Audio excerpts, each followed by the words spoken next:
Shiny Pokemon are great. Everyone loves these twinkly little palette swaps. But unfortunately, not every shiny Pokemon is made equally. All you have to do is look at shiny Pokemon to realize that some got better treatment than others.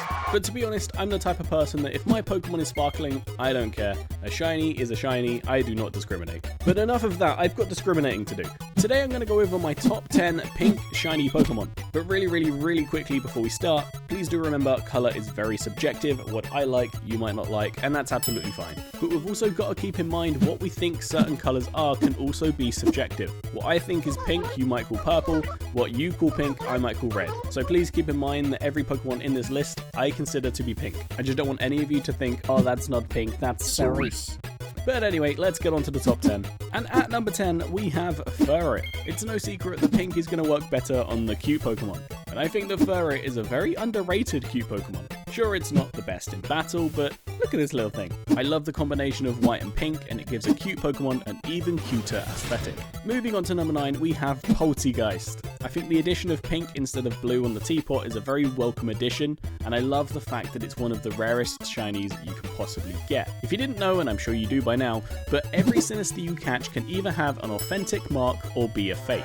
Don't worry if you got a fake one, it's absolutely fine. The way to tell if your Sinistea is real or fake is actually the only difference between the two, and it's a small blue stamp on the bottom of the teacup. Now, I don't really know the actual odds because I've seen different answers on different sites, but apparently it's around 1% to get an authentic Sinistea. So to put it simply, on average you would have to catch 100 shiny Sinesteas before you get your authentic shiny Sinistea. Don't get me wrong, that's a very simplified explanation, but either way, it's very rare. But anyway, at number 8 we have our first legendary, and that is Lugia. As someone who's tried to make shiny forms of Lugia, it is not easy. And what I found is that no shiny that I've come up with looks anywhere near as good as the actual shiny form.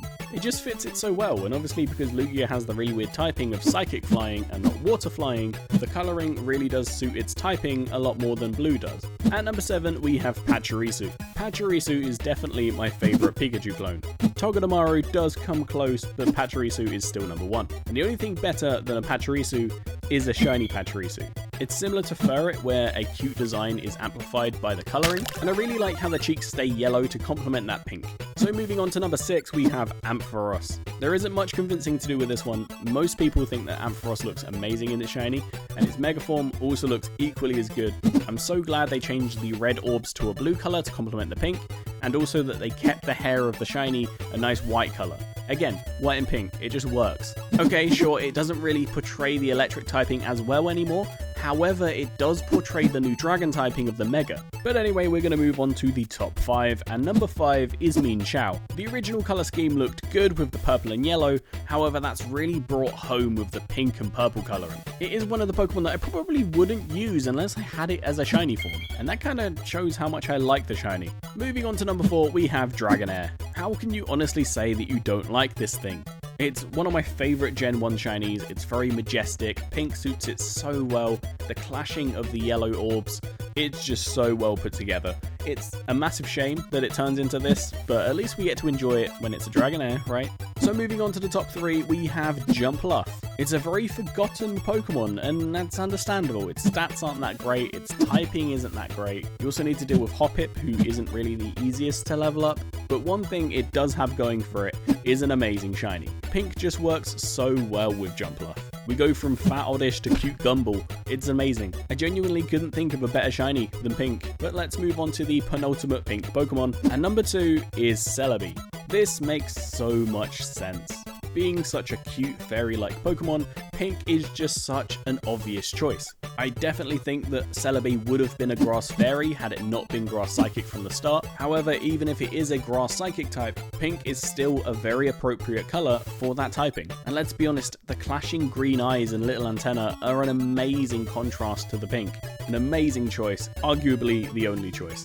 And before we get on to number 1, I have some honourable mentions for those Pokemon that didn't quite make the cut for one reason or another.